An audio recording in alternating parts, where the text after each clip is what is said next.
utilities. Let's, again, this is we look at our 3-year trends and we come up with a percentage of wages spent. And the trick is that we've got a fixed amount of staff and we know what those staff costs Right. are, notwithstanding accounting for presumed vacancies, right? And then based on those percentages, the formulas in the spreadsheet spread out the various pooled staff costs to the various divisions, again, based on 3-year trends, because this is not a year-to-year sort of thing. It's because we just don't know what next year's gonna bring as far as road conditions or winter conditions, or, so it's our best methodology to try to distribute those costs throughout the public works and utilities budgets. You know, so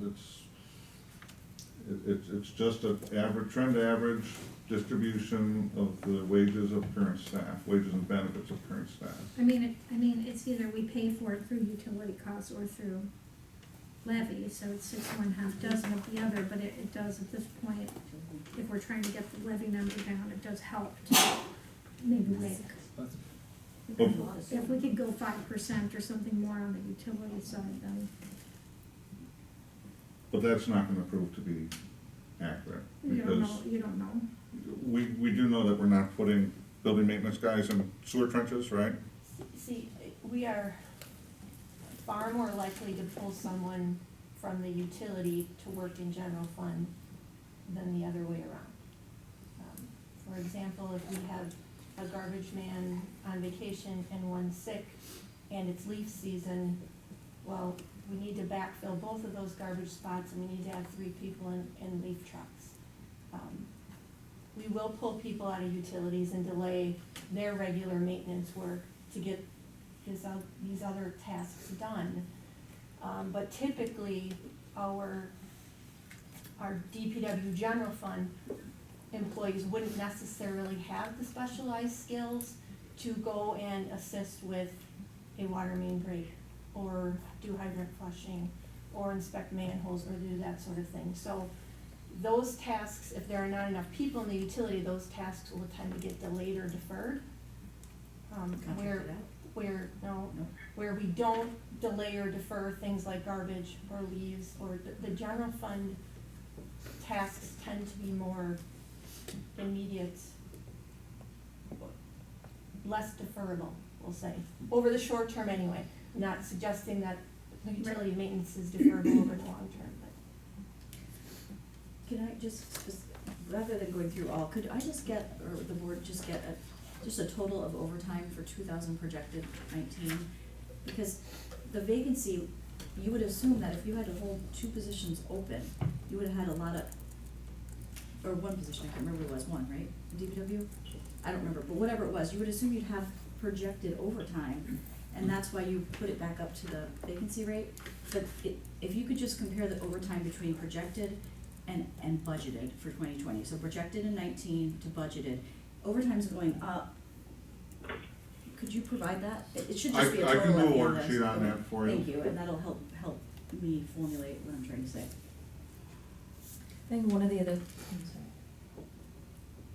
There just wasn't a lot of overtime. Go ahead. one of the things that, we'll need to discuss is what services get reduced. But that has nothing to do with what I just asked, because. I wasn't reflecting on Oh, what you okay, just thank asked. you. Because if you're gonna continue, we have these positions staffed and ready to go, so if there's going to be a reduction in what those people are doing in the amount of an additional vacancy factor, that corresponds to the services being provided. But you could just take out the overtime. So there's many ways, if you just look at the. Well, I mean, we don't have very much, well, let me rephrase that. We have almost no elective overtime. The only elective overtime relates to special events. Otherwise, it's for after-hours emergency responses. I understand that, but you'll be fully you're fully staffed. It should show that there's more overtime in 2019 projected, because we were down a whole position, than it would show in that wouldn't necessarily be the case. I mean, the winter hours are the winter hours. It's not showing in that, I'm not talking about that budget. If you look at all the overtime in the other budgets, they all go up, except one or two of your budgets, like that. So we'll go over each one, go ahead. Where, does anyone have anything on page 70? And then it was-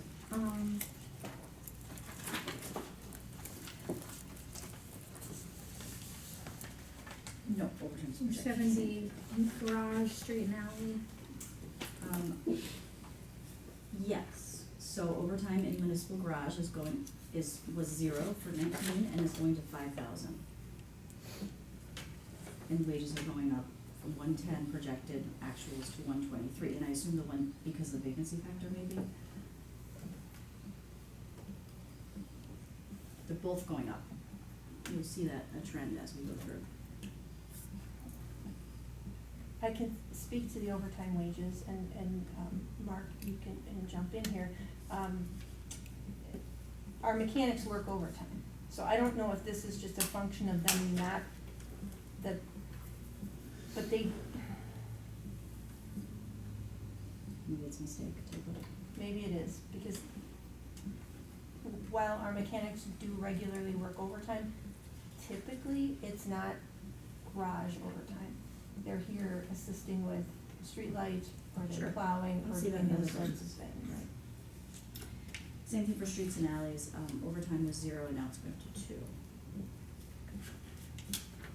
And it might be in a different budget, but most of all of them go up for citizen. Well, again,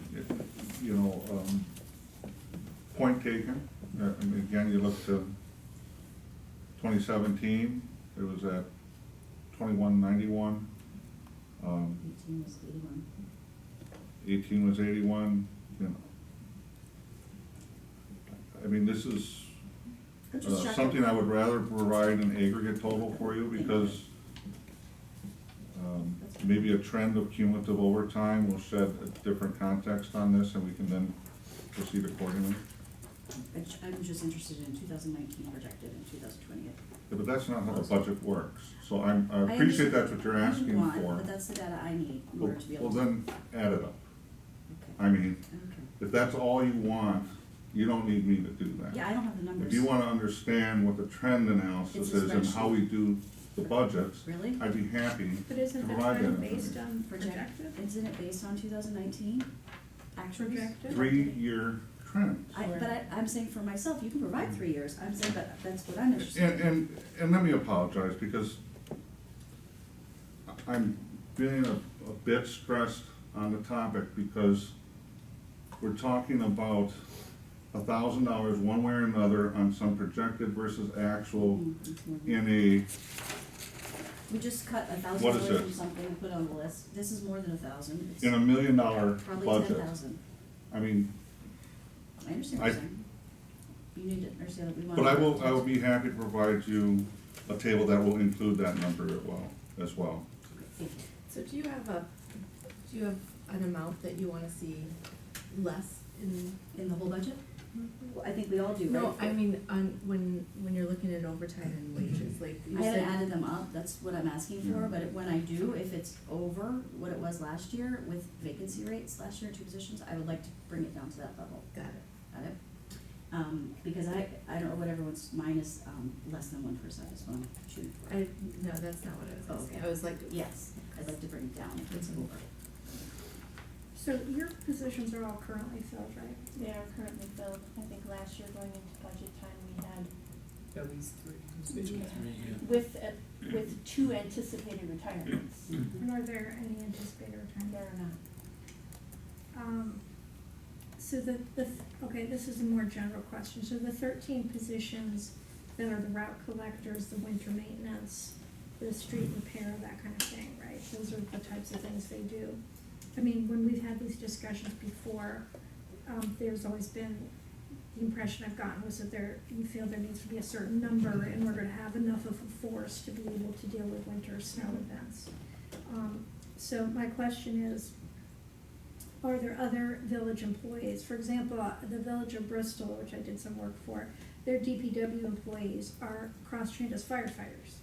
So the fire alarm goes off, they I mean, there's only 6,000 people in Bristol, it's a lot more rural, but they run over to the fire station, stop what they're doing on the street and respond to a fire. So I'm wondering, for example, could we make any, could we adjust that number of our minimum staffing if, for example, the building inspectors have the licenses to be able to plow and come in and assist in a winter emergency?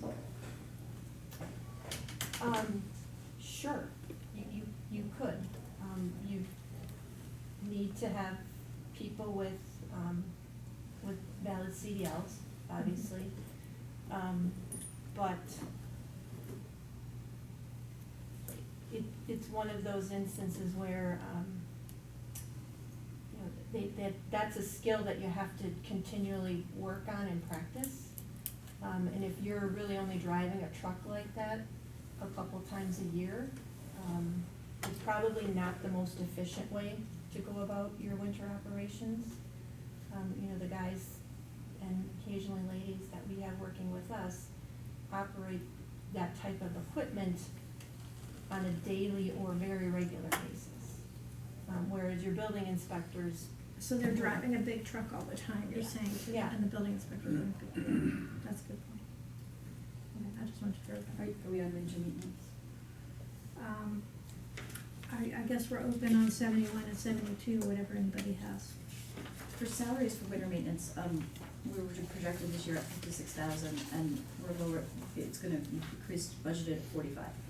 But then the salt contract is going up, which, is the salt contract going up because we believe that we're gonna have more winter? The salt contract is going up because the price of salt is going Just up. price, okay. We're buying the same amount. Okay, and you're pretty confident we had a lot of snow this year that we can decrease it to 40? If we spent 56,000 this year as projected? Those numbers are straight trend averages. Okay.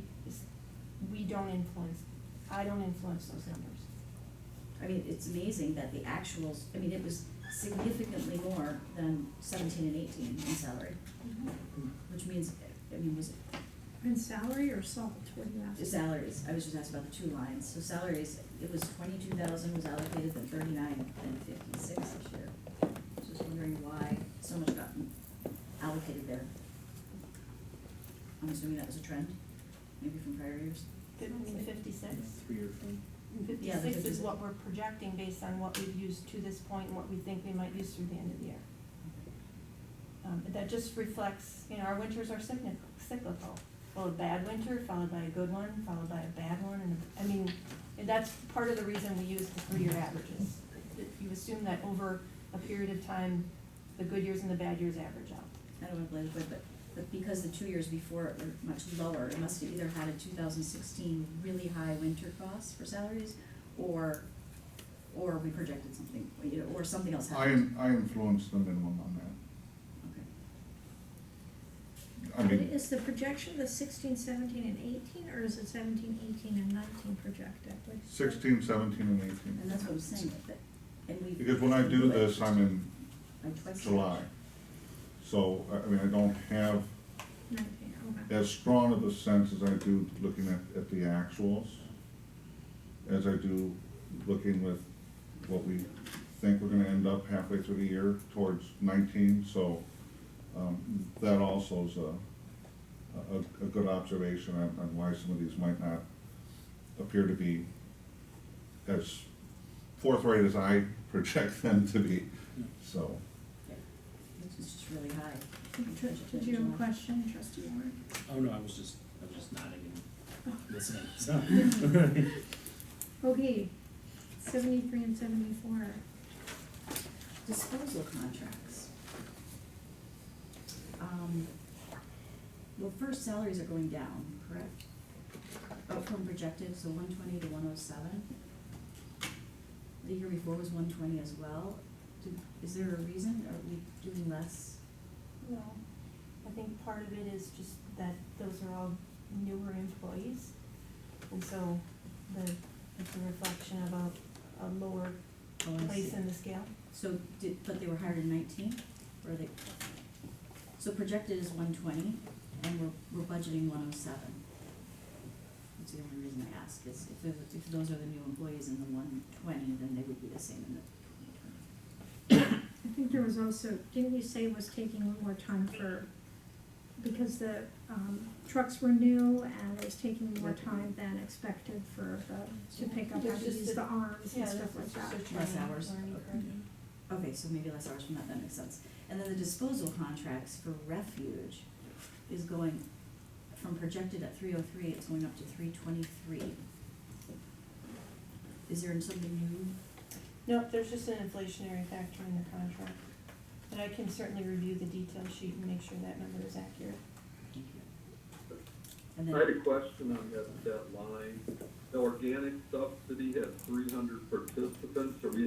Are we currently at 200 participants? Are we proposing to increase it or? What line Page is that? 78. Page 78, the detail on that line. It's about five lines down on the top left section. 4,500? Yeah. Tyler? Are you here? Yeah, I'm here. Okay. I'm getting there, sorry. I mean, that's the current Okay. authorized max by the board. Yep, so every year, based on the agreement with Compost Crusader, we agreed to additional carts where we can do it incrementally. I believe for this year, we did reach the max, so that's just continuing the max addition based on the contract. So we're at 300 this year? Correct. Okay. Okay, thank you. Do we wanna put so the subsidy, I know we looked at the subsidy, but we also offset it with a reduction in, tipping fees, right? I mean, is Yeah, this so it was is this- computed, based on that formula, we computed it be $1.20 per month per person, I think it was. I'm And trying to that's- remember that.